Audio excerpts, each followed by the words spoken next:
Montana Territory, 1873. The wild expanse of frontier land stretched before Hannah Vaughn like an ocean of grass and uncertainty. She pulled her shawl tighter against the autumn chill as the stagecoach rumbled toward Silver Creek, the small town that would become her new home or her final mistake. At 22 years old, with chestnut brown hair that fell in loose curls past her shoulders and eyes the color of Montana sky, Hannah had learned one brutal lesson from her years on the frontier. Love was a luxury no one could afford out west. Last stop coming up, miss, the driver called down, Silver Creek. Hannah smoothed the wrinkles from her simple blue calico dress. It had been 3 years since the Sioux raid that claimed her parents and their homestead in the Dakota Territory. 3 years of moving from town to town, taking whatever work would keep her fed, and building walls around her heart thicker than any frontier fort. The West had taught her that attachment meant vulnerability, and vulnerability meant death. Better to remain alone than to suffer that loss again. As the coach rolled to a stop, Hannah gathered her single carpetbag, all she had left in the world, and stepped down into the dust of Silver Creek's Main Street. The town was larger than she'd expected. A general store, saloon, hotel, and various other establishments lined the street. Her destination was at the far end, Mrs. Patterson's boarding house for respectable young ladies, where she would work as a housekeeper in exchange for room and board. "You must be Miss Vaughn," said a plump, gray-haired woman who emerged from the boarding house. "I'm Mrs. Patterson." "You're late. The stage was expected yesterday." "Bridge washout," Hannah explained tersely. "Had to wait for repairs." The older woman's expression softened slightly. "Well, you're here now. Come along, I'll show you your room and duties." "You'll start tomorrow." Hannah followed Mrs. Patterson inside, listening to the litany of rules and expectations. No men allowed upstairs, no coming in after 9 o'clock, church on Sundays. The work would be hard, cooking, cleaning, laundry, but it was shelter and it was safe. That was all Hannah wanted now, safety and solitude. Love and connection had no place in her carefully constructed survival plan. Miles away from town, Heath Vance guided his horse along the edge of his property. At 26, he'd managed what few young men his age had accomplished, establishing his own modest ranch, the Broken Spur, with 30 head of cattle and a small but growing reputation for fine horsemanship. The late afternoon sun cast long shadows across the rolling hills, painting the land in amber hues that never failed to stir something in his chest. Heath pushed his tan cowboy hat back from his forehead, revealing dark blonde hair and eyes the color of whiskey. His face was youthful but weathered by years under the sun, with a light stubble that he kept carefully trimmed, unlike many of the more unkempt ranchers in the area. His lean, athletic build came from years of hard work, not a day of which he regretted. But for all his success, Heath carried a belief as deeply rooted as the mountains on the horizon. The frontier was a place for solitary men, not for love or family. He'd watched too many good men broken by the death of wives who couldn't survive childbirth without proper doctors, seen too many widows left destitute when husbands fell to the countless dangers of frontier life. The West demanded everything a man had. There was nothing left to give to love. His ranch hand, Tobias, rode up alongside him. "Fence line looks good on the north pasture," the older man reported. "But we got a problem with the bridge crossing. Spring floods washed out the supports." Heath nodded grimly. "We'll need lumber from town. I'll ride in tomorrow." "Town's got other attractions these days," Tobias said with a sly smile. "Here, tell Mrs. Patterson's got a new girl at the boarding house, pretty as a sunrise, according to Jackson from the Mercantile." Heath gave him a level look. "I've got no time for pretty girls, Tobias. The cattle need moving to the south pasture before the first frost, and that bridge won't fix itself." "All work and no play makes for a lonely old man, boss," Tobias chuckled. "You're young. Should be thinkin' about settlin' down, startin' a family." "Family and frontier don't mix," Heath replied, his voice flat. "I've seen what happens. Now let's head back before we lose the light." As they rode toward the modest cabin that served as the heart of Broken Spur Ranch, Heath pushed away the hollow feeling that occasionally crept into his chest on quiet evenings. He had chosen this life, land, cattle, independence. It was more than most men ever achieved out here. If that meant facing the years ahead alone, so be it. The frontier was no place for love. The next morning found Hannah elbow-deep in soap suds, scrubbing linens with a vigor born of determination rather than enthusiasm. Mrs. Patterson was strict but fair, and the work, while endless, was straightforward. The boarding house housed 4 young women besides herself, 2 schoolteachers, a milliner's assistant, and the telegraph operator's niece. "Hannah, when you've finished with the washing, I need you to run to the mercantile, Mrs. Patterson said, appearing in the doorway of the washroom. "We're short on sugar and coffee, and Mr. Jackson is holding an order for us." "Yes, ma'am," Hannah replied. The prospect of a brief escape from the endless laundry brightened her mood slightly. An hour later, with the washing hanging on lines behind the boarding house, Hannah made her way down the bustling main street.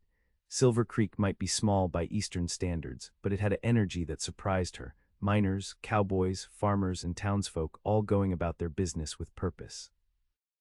The mercantile bell jingled as she entered, the familiar sense of coffee, leather, and tobacco greeting her. Mr. Jackson, a thin man with spectacles perched on his nose, was helping another customer, a tall, broad-shouldered cowboy whose back was turned to her. Hannah waited patiently near the counter, her eyes wandering over the shelves of goods. "That's the last of the nails," Mr. Jackson was saying to the cowboy. "Bridge materials will be on next week's freight wagon from Billings." "I need that bridge fixed now, Jackson," the cowboy replied, his voice deep and irritated. "I've got cattle to move before the weather turns." "Nothing I can do, Mr. Vance. Freight wagon comes when it comes." The cowboy, Mr. Vance, turned abruptly, nearly colliding with Hannah. She stepped back quickly, losing her balance on the uneven floorboards. His hand shot out to steady her, gripping her arm just above the elbow. For a moment they stood frozen, eyes locked. He was handsome in a rugged, frontier way, not polished like Eastern men, but with a quiet strength in his features. The light stubble on his jaw couldn't hide the firm line of his mouth, now slightly parted in surprise. His eyes, amber brown with flecks of gold, widened slightly as they took her in. "Excuse me, miss," he said, releasing her arm as if suddenly aware of the impropriety. "Didn't see you there." Hannah stepped back, the warmth of his hand lingering on her arm like a brand. "No harm done," she replied, her voice steadier than she expected. The intensity of his gaze unsettled her, stirring something she had long ago buried. He nodded once, then touched the brim of his hat, a gesture both polite and dismissive, before striding out of the store. The bell jangled with his departure, leaving an inexplicable tension in his wake. "Don't mind Heath Vance," Mr. Jackson said, now turning his attention to Hannah. "Good man, but always in a hurry. Runs the broken Spur ranch south of town. Now what can I help you with, Miss Vaughn?" Hannah pulled her thoughts back to the task at hand, Mrs. Patterson's order, sugar and coffee. As Mr. Jackson gathered the items, Hannah found herself glancing toward the door where the rancher had disappeared. There was something in his eyes, a solitude that matched her own, but it didn't matter. She wasn't in Silver Creek to make connections, least of all with a man whose very presence made her feel strangely off balance. Heath rode out of town with an irritation he couldn't quite place. The bridge supplies were delayed, which meant his cattle drive would be postponed. That alone was reason enough for his foul mood, but he knew it wasn't the whole truth. The girl at the mercantile, whoever she was, had rattled him somehow. Those blue eyes, clear as mountain lakes, had looked at him with a wariness he recognized all too well. She was guarding herself against something, just as he guarded himself. "Fool thoughts," he muttered to his horse as they cantered along the trail back to the ranch. One brief encounter with a pretty girl in a store wasn't worth dwelling on. He had a ranch to run, but later that evening, as he sat on his porch watching the sunset paint the mountains, Heath found himself thinking of her again. There had been something in that moment, a recognition of sorts. Like looking in a mirror and seeing your own defenses reflected back. "Mr. Vance," Tobias called from the barn, rider coming in. Heath stood, squinting at the approaching figure. As the rider drew closer, he recognized Sheriff Miller, and his muscles tensed. The sheriff didn't make social calls, especially not this late in the day. "Evening, Heath," Miller said, dismounting. His face was grim. "Got trouble brewing. Blackwell gang was spotted north of here. They hit the Simmons place yesterday." Heath's jaw tightened. The Blackwell gang was notorious throughout the territory, rustlers and killers who left destruction in their wake. "The Simmons family.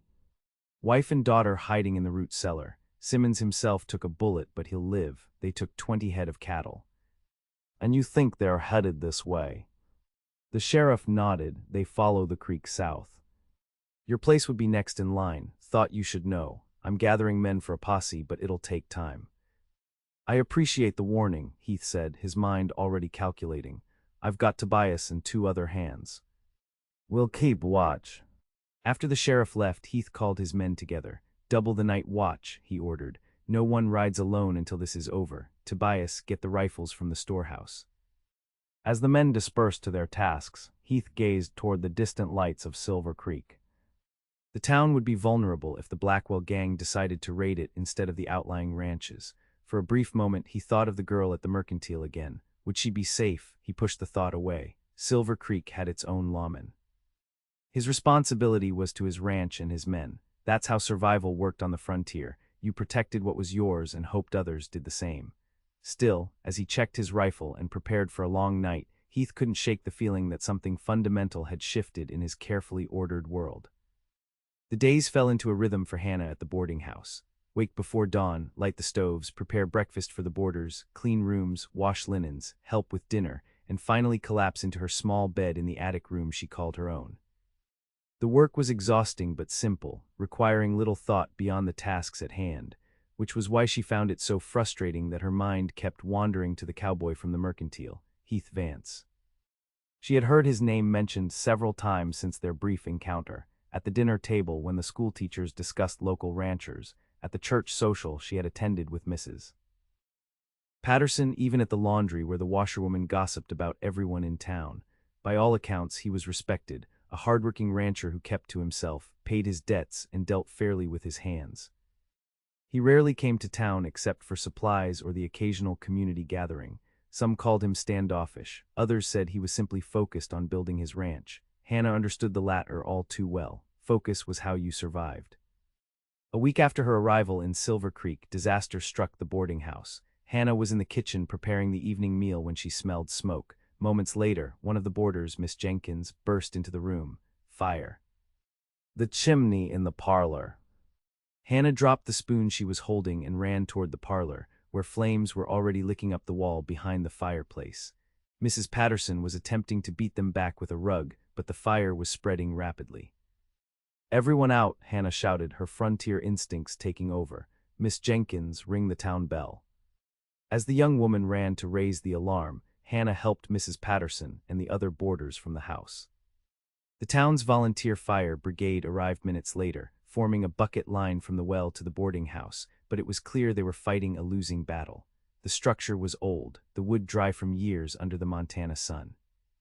Hannah stood in the street, watching helplessly as the place that had briefly been her home began to collapse in on itself. Mrs. Patterson wept quietly beside her, comforted by the minister's wife. The other boarders huddled together, faces streaked with soot and tears. By nightfall, the boarding house was nothing but smoldering ruins. What will you do now? Asked Miss Jenkins as they stood among the gathered townsfolk. Hannah stared at the blackened timbers. Find new work, I suppose. Her voice was hollow. Once again, she had lost what little security she had found. You can stay with us at the schoolhouse until you sort things out, offered Miss Adams, one of the schoolteachers. It's not comfortable, but it's shelter. Thank you, Hannah replied, though her mind was already calculating how long her meager savings would last, and where she might find work in a town where she knew almost no one. The fire at the boarding house was the talk of Silver Creek for days. Heath heard about it from Tobias, who had ridden into town for mail and supplies, while Heath maintained vigilant watch over the ranch. The Blackwell gang had yet to make an appearance, but the tracks Sheriff Miller had found suggested they were still in the area, perhaps watching and waiting. Whole place burned to the ground, Tobias reported. Old chimney finally gave out, they say. That Patterson woman is staying with her sister, but the girls who boarded there are scattered all over town. Heath nodded, only half listening, as he scanned the horizon with his spyglass. Then a thought struck him. The new girl, the one you mentioned before, what happened to her? Tobias raised an eyebrow. Took an interest, have you? Name's Hannah Vaughn, pretty little thing with brown hair. Word is she's staying temporarily at the schoolhouse, but she's looking for work. Sheriff's wife suggested she apply at the Double Bar Ranch. They need a cook, but that's a rough outfit for a young woman alone. Heath frowned. The Double Bar was owned by Marcus Shepard, a hard man with a reputation for driving away help. The hands he hired were little better than the outlaws they fought off, necessary in the constant battle with rustlers, but no environment for a woman on her own. Might be she'd find better prospects elsewhere, Heath said carefully. Tobias chuckled. Might be we could use help around here ourselves. Your cooking ain't exactly drawing compliments, boss. Heath shot him a look. We get by fine. Do we?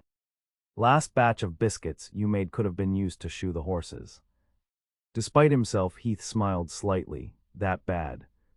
Worse, Tobias confirmed, and with the Blackwell gang lurking about, wouldn't hurt to have someone keeping the home fires burning while we're all out patrolling. Just a thought. Heath turned back to his surveillance, but the seed had been planted. The broken spur was growing, 30 head of cattle had become 50, and the 2 hands he'd hired for the summer were staying on.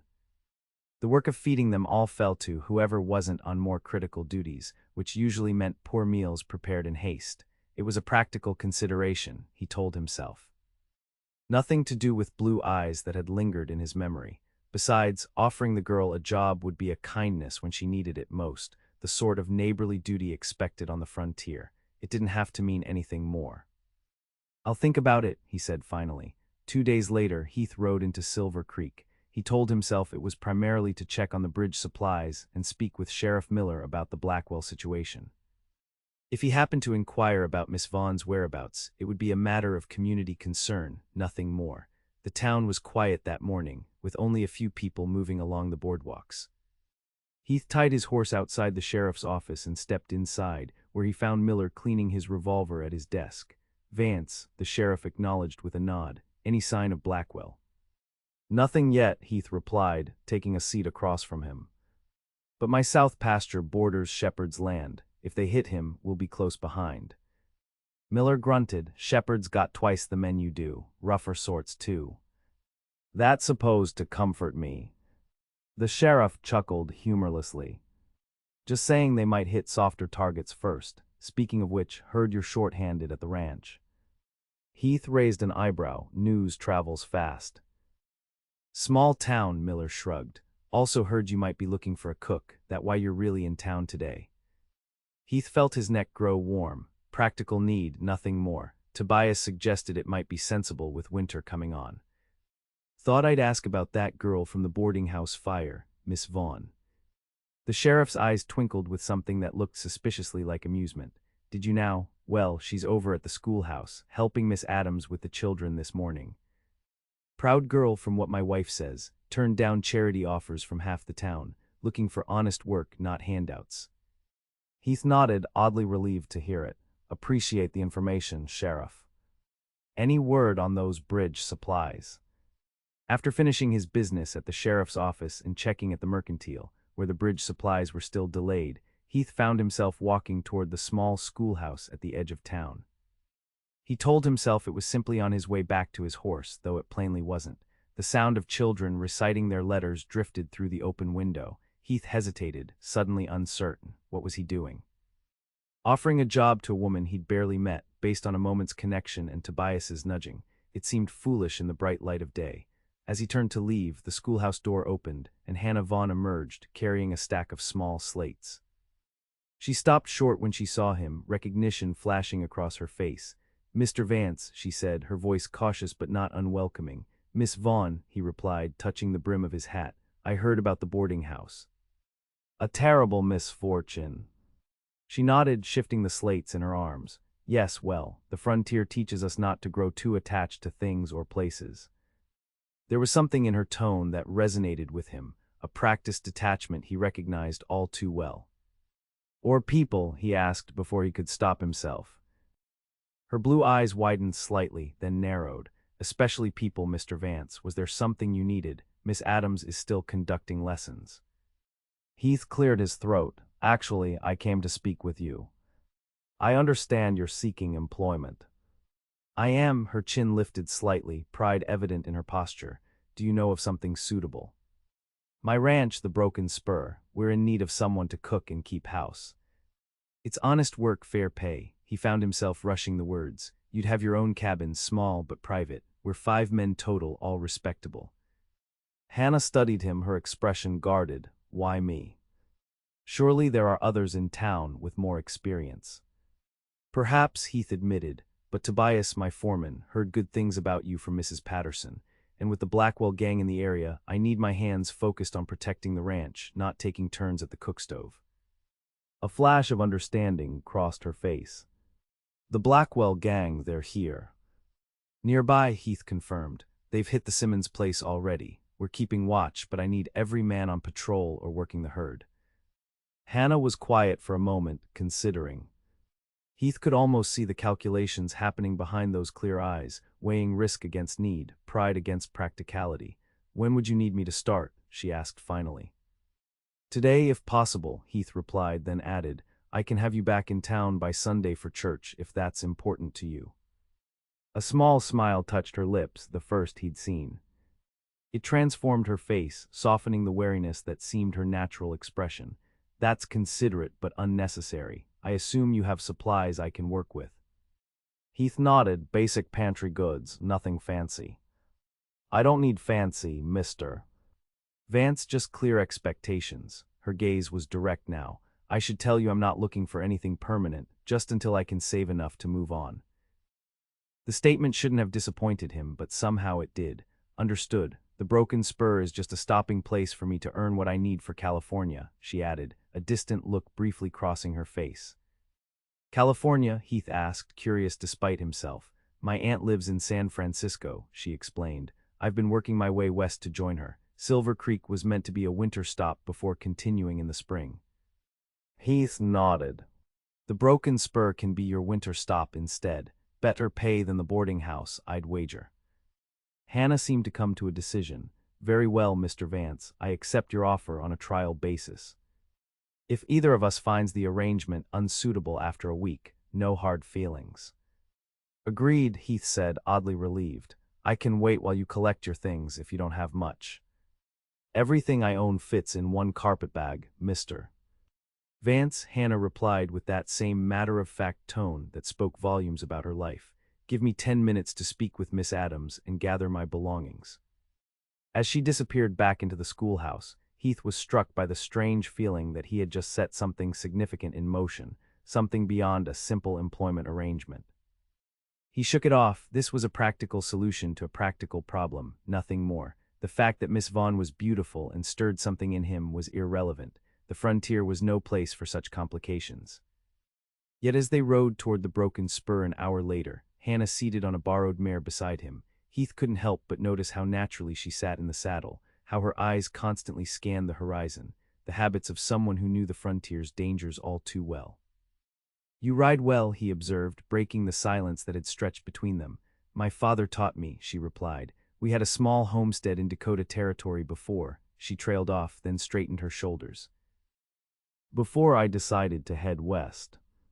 Heath caught the unspoken story behind her words but didn't press. Everyone out here carried ghosts. The Broken Spur isn't much to look at, he said instead. Built it from nothing 4 years ago. Started with 10 head of cattle and a rundown line shack. And now, Hannah asked, seeming genuinely interested. 50 head, 300 acres, and buildings that don't leak when it rains, Heath said with a touch of pride he couldn't suppress. It's a start. Hannah nodded, a significant one. You should be proud, Mr. Vance. Heath, he said impulsively, if you're going to be feeding us, might as well use my given name. She hesitated, then nodded. Heath, she repeated, and something about the way she said it made his chest tighten strangely. And I'm Hannah, though I expect your men will call me Miss Vaughn. They will if they want to keep their jobs, Heath assured her, suddenly protective. They crested a hill and the Broken Spur came into view. The main house, a solidly built cabin with a covered porch, the bunkhouse where the hands slept, the barn and corral, and a smaller cabin set slightly apart that would be Hannah's. It's lovely, she said softly, and Heath felt an unexpected surge of pleasure at her approval. Home, he said simply, then immediately wondered why he'd shared something so personal. He didn't think of the ranch as home. It was an investment, a stepping stone to greater things. Wasn't it? As they rode into the yard, Tobias emerged from the barn, his weathered face breaking into a grin when he spotted Hannah. Well now, boss, I see you took my advice for once. Heath gave him a warning look. Miss Vaughn, this is Tobias Wheeler, my foreman. Tobias, Miss Hannah Vaughn, who's agreed to save us from your attempts at sourdough biscuits. Hannah dismounted smoothly, extending her hand to the older man. Pleased to meet you, Mr. Wheeler. Just Tobias, miss, we're informal out here. He shook her hand, then turned to Heath. Want me to show Miss Vaughn to her cabin while you see to the horses?" Heath nodded, suddenly aware of how dirty and tired he must look after the ride. "Get her settled, then introduce her to the kitchen. I'll be along shortly." As Tobias led Hannah toward the small cabin, chatting amiably about the ranch, Heath watched them go. She walked with her back straight, her carpet bag clutched firmly in one hand, a woman determined to face whatever came her way with dignity. Despite her youth, there was something solid about her, something tempered by hardship. For the first time in years, Heath felt the isolation of his chosen life as a physical ache. He pushed the feeling aside as he led the horses to the barn. Such thoughts were dangerous out here, where survival demanded focus and detachment. Miss Vaughn Hannah was an employee, nothing more, and soon enough she'd be gone to California, just another person passing through his life. That was the way of the frontier. That was the way it had to be. Hannah's first week at the broken Spur passed in a blur of activity. The kitchen was primitive but serviceable, and she quickly established a routine. Breakfast before dawn for the men heading out to work, dinner at midday for whoever was nearby, and supper at dusk when they all returned tired and hungry. Between meals she cleaned, baked, mended, and slowly brought order to the bachelor household. The men were respectful, if a bit awkward around her at first. Besides Heath and Tobias, there were two younger hands, Jack, barely 20 with a shock of red hair and freckles, and Miguel, a skilled horseman from Texas with quick hands and a quiet manner. They ate her food with such enthusiasm that Hannah found herself taking pride in her cooking for the first time since her mother had taught her. Heath himself was something of a puzzle. He was unfailingly polite, even kind in his way, but maintained a careful distance. He would thank her for meals, occasionally comment on improvements she'd made around the house, but rarely engaged in conversation beyond ranch business. Still, she often caught him watching her with an expression she couldn't quite decipher, something between curiosity and conflict.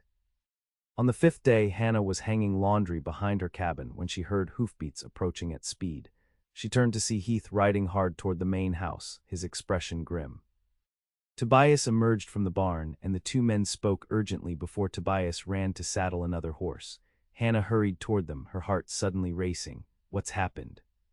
Heath dismounted, his face tight with tension. Blackwell hit the Miller place east of here, took 20 head and shot 2 hands who tried to stop them, sheriffs forming a posse. "You're joining it?" Hannah asked, though she already knew the answer. "Have to," Heath replied, checking his rifle. "If we don't stop them now, they'll keep coming. Tobias and I will ride with the posse. Jack and Miguel will stay here to guard the ranch." Hannah nodded, trying to ignore the knot of fear forming in her stomach. "Be careful," she said quietly. Heath looked at her then, really looked at her, and for a moment the careful distance between them vanished. "I will," he promised. "Keep the doors locked at night. If there's trouble, the shotgun is above the kitchen door. Jack knows to check on you." The concern in his voice warmed something inside her, even as the danger chilled her blood. "I can handle a shotgun," she assured him. "My father made sure of that." A ghost of a smile touched Heath's lips. "Somehow that doesn't surprise me."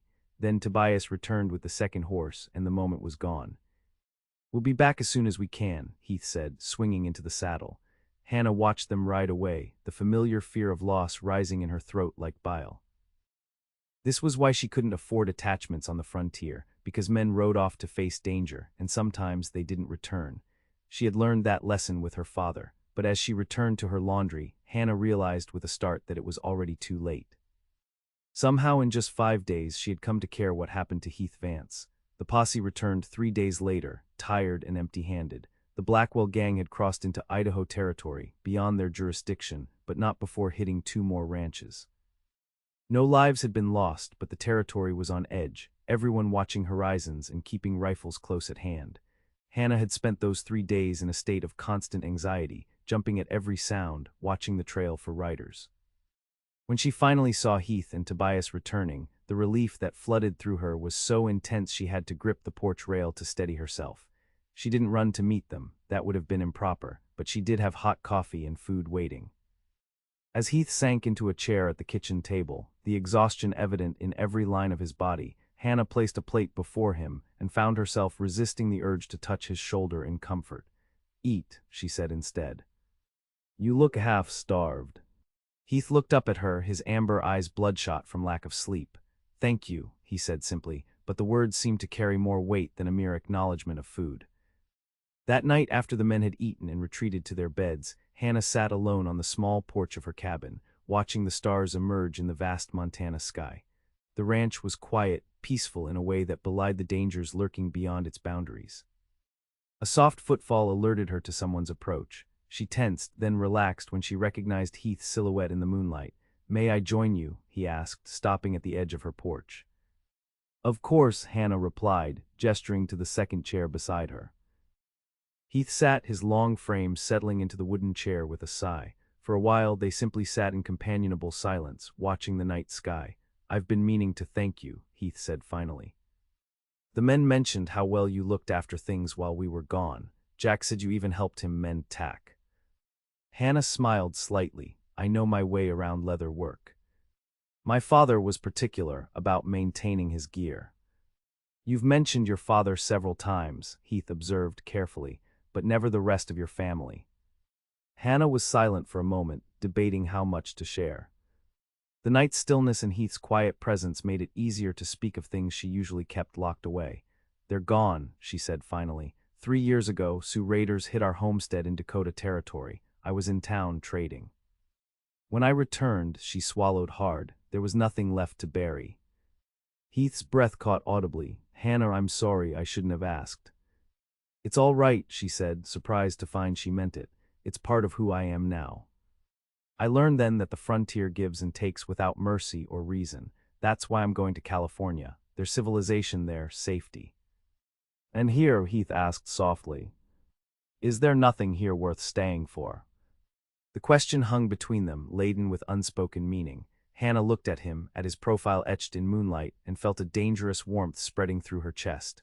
"I don't know," she admitted. "I stopped believing in permanence a long time ago, Heath. Everything out here is temporary. Homesteads burn, people die, towns boom and bust." "Not everything," Heath said, his voice rough with emotion. "Some things endure, even here." He was looking at her now, the moonlight revealing an openness in his expression that she hadn't seen before. Hannah felt herself drawn toward him, as if by some invisible force. For a breathless moment she thought he might reach for her hand, might cross the careful boundary they had maintained. Then a coyote howled in the distance, breaking the spell. Heath straightened, his expression closing once more. "It's late," he said, rising from his chair, "and tomorrow will come early." "Yes," Hannah agreed, both relieved and disappointed. "Good night, Heath." "Good night, Hannah," he replied, hesitating for just a moment before stepping off her porch and walking toward the main house. Hannah watched him go, her heart beating a rhythm that both exhilarated and terrified her. This wasn't in her plans. Attachments were dangerous, especially to a man like Heath Vance, who was as much a part of this wild frontier as the mountains themselves. Yet as she prepared for bed, Hannah couldn't deny the truth that was becoming increasingly clear. Somewhere between those first moments in the mercantile and tonight's conversation under the stars, Heath Vance had become important to her.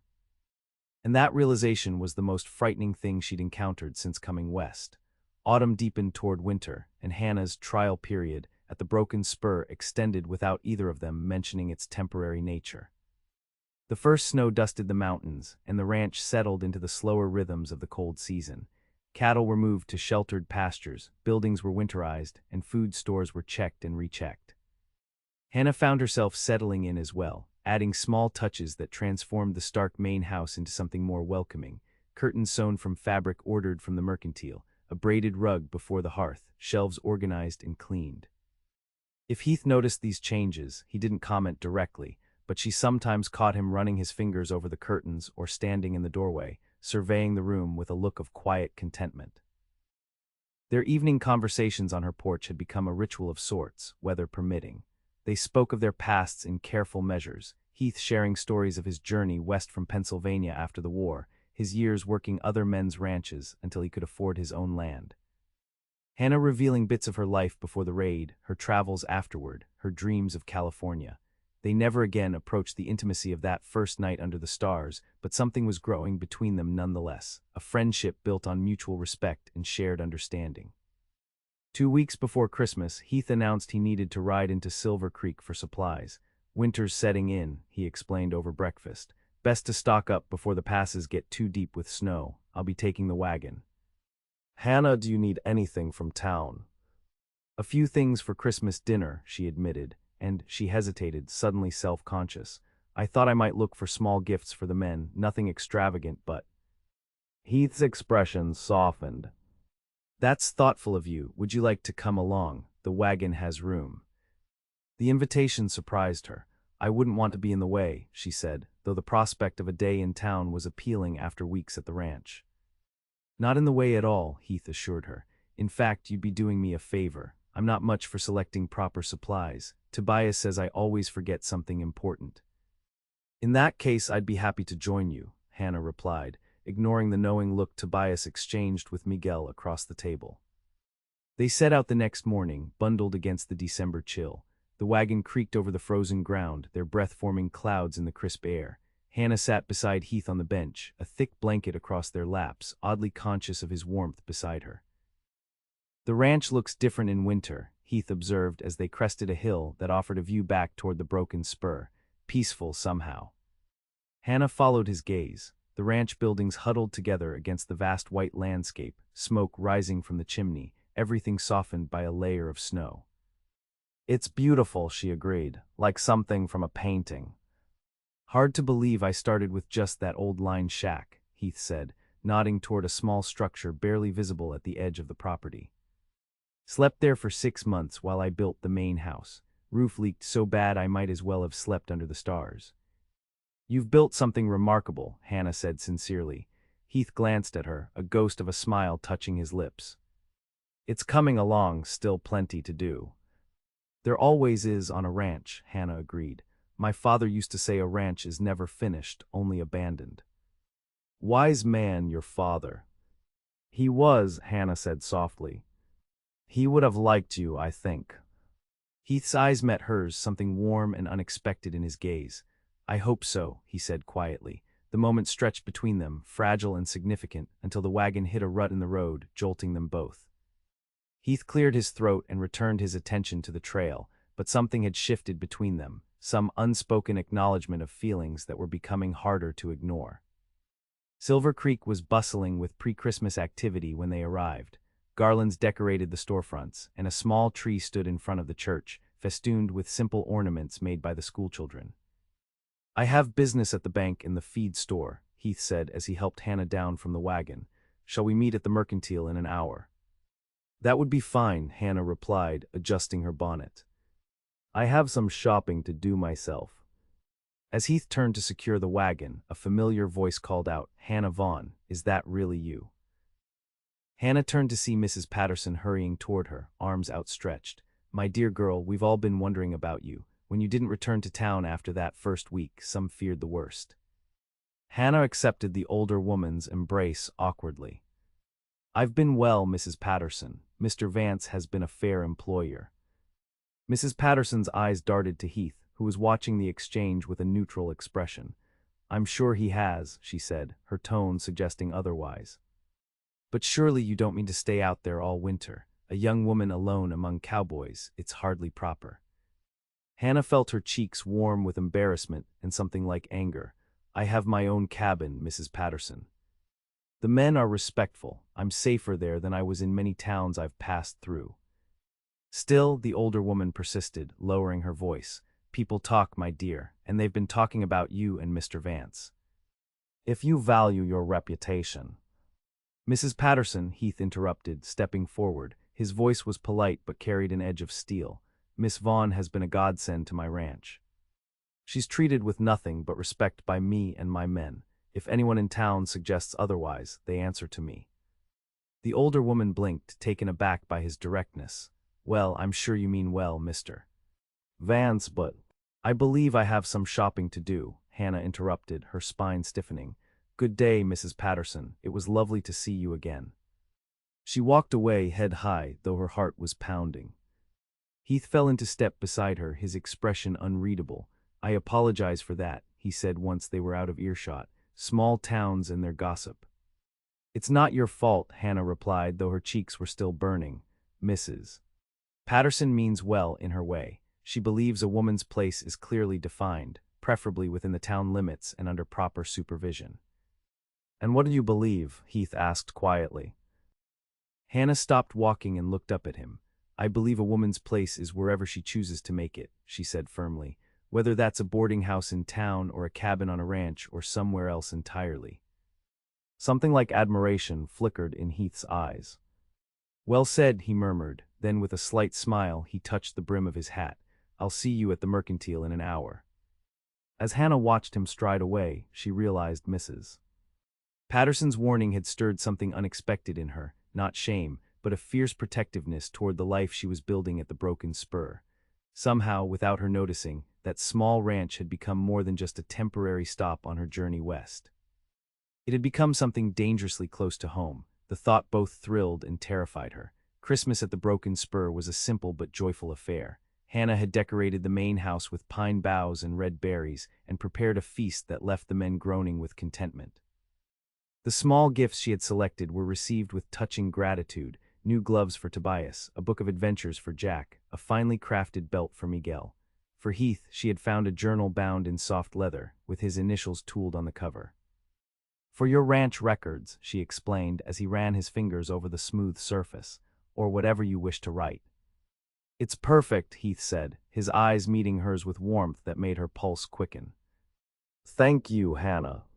He had gifts for his men as well, practical items like knives and ammunition, but selected with obvious thought for each man's preferences. For Hannah, there was a small wooden box, beautifully crafted with a pattern of wildflowers on the lid. I had it made in town, Heath explained as she opened it, revealing a velvet-lined interior. Thought you might need somewhere to keep. Well, whatever ladies keep in such things. Hannah touched the smooth wood, deeply moved by the personal nature of the gift. It's beautiful, she said softly. I'll treasure it. The evening ended with coffee laced with whiskey around the fire, the men sharing stories of Christmases past. Hannah sat slightly apart, watching the firelight play across Heath's face as he laughed at one of Tobias's tales. He looked younger when he laughed, the careful reserve dropping away to reveal the man beneath. As the hour grew late, the men drifted off to their bunks, leaving Heath and Hannah alone by the dying fire. Snow fell softly outside, visible through the window in the pale moonlight. Best Christmas I've had in years, Heath said, his voice low and content. Thank you for that. I enjoyed it too, Hannah admitted, more than I expected to. Heath studied her for a moment. You miss your family at times like this, don't you? The question was gentle, understanding in a way that made her defenses crumble. Yes, she whispered, Christmas was my mother's favorite. She would bake for days beforehand. Tell me about them, Heath said, settling back in his chair. I'd like to know if you're willing to share. Perhaps it was the warmth of the fire, or the lingering effects of the whiskey-laced coffee, or simply the openness in Heath's expression, but Hannah found herself speaking freely of her parents, of the homestead in Dakota, of the life they had built and lost. Heath listened without interrupting, his eyes never leaving her face. When she finally fell silent, Heath leaned forward, his elbows on his knees. They raised a remarkable daughter, he said simply. They would be proud of your strength. Hannah blinked back unexpected tears. I hope so, she managed. What about your family? Heath's expression grew distant. Mother died when I was 15, father before that in the war. I had an older brother who went to California after Appomattox. Haven't heard from him in years. He shrugged, a gesture meant to convey indifference but somehow revealing the opposite. The broken Spur is my family now. And a fine one it is, Hannah said gently. Heath looked at her then, really looked at her, and something shifted in his expression. It's better since you came, he said, his voice rough with emotion. You've made it more than it was. Hannah's breath caught at the naked honesty in his words. Heath, I know you're planning to move on come spring, he continued quickly. I understand that, just know that you've made a difference here, to the men, to me. The vulnerability in his face, in his voice, touched something deep inside her. Hannah found herself moving before she could think better of it, crossing to his chair and kneeling beside it so they were face to face. You've made a difference to me too, she said softly. I came here expecting just another temporary position. I found, she hesitated, courage failing her. What? Heath asked, his voice barely audible. What did you find, Hannah? Something I wasn't looking for, she admitted. Something I thought wasn't possible out here. Heath's hand moved slowly, giving her time to pull away until his fingers brushed her cheek. I've been telling myself for years that the frontier is no place for for certain things, he said, his voice rough. That a man out here needs to stand alone, that connections are dangerous. I told myself the same, Hannah whispered, leaning almost imperceptibly into his touch. I'm starting to think we were both wrong, Heath murmured, and then with infinite gentleness he leaned forward and pressed his lips to hers. The kiss was brief, tender, a question more than a demand. When he pulled back, his eyes searching hers, Hannah felt something inside her shift irrevocably, like ice breaking on a winter-frozen stream. Heath, she began, not sure what she meant to say, but certain that something important had changed between them. A sudden pounding on the door shattered the moment. Heath was on his feet instantly, one hand reaching for the rifle propped by the fireplace.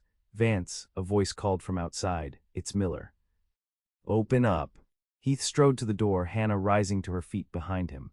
When he pulled it open, Sheriff Miller stood on the porch, snow dusting his hat and shoulders, his expression grave. What is it? Heath demanded.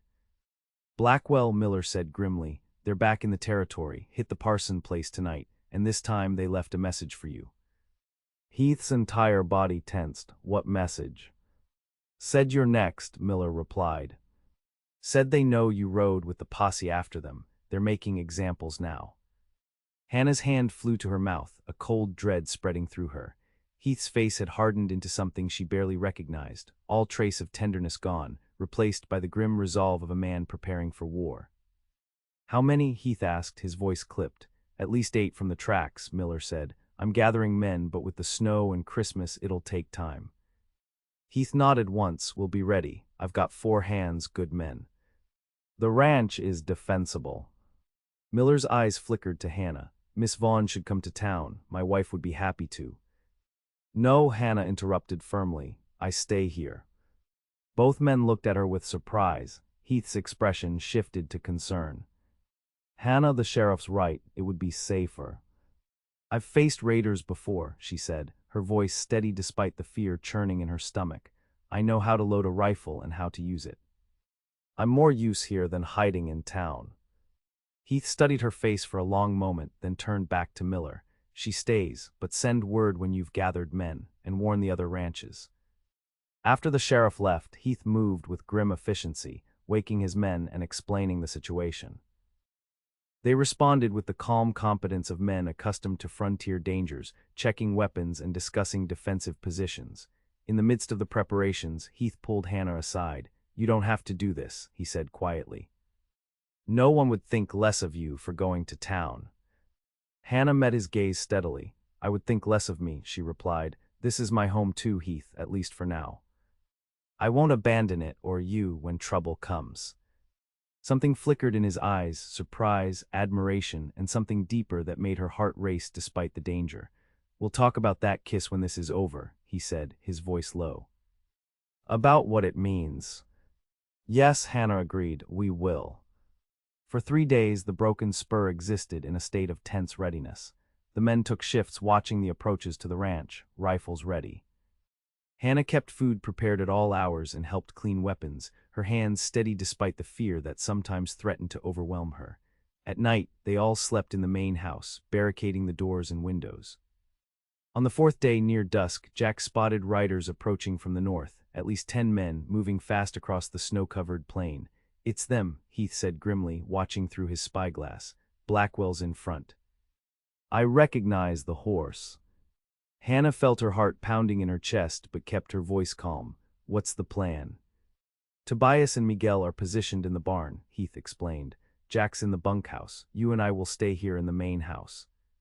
We cover each other, crossfire from different positions. They'll expect us to be sleeping or unprepared. We're not.